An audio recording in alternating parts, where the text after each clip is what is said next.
Okay, so you just finished your project in CapCut and you want to download and save this project now.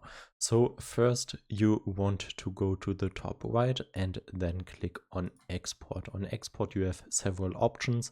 You can select your folder, then you can select your resolution. If you want to have a high resolution video, click on 4K. Then you can select your bitrate. I have this on higher. Your codec should be on H.264. Then MP4 is my standard format and frame rate 30 or 60 FPS. And then you can rename your file test video, and now just click on export and the video will be exported. And now you can just click on open folder, and now as you can see, this test video is exported to our computer. If you just started editing with CapCut, click on this video and I will guide you through step by step to master CapCut in under 30 minutes.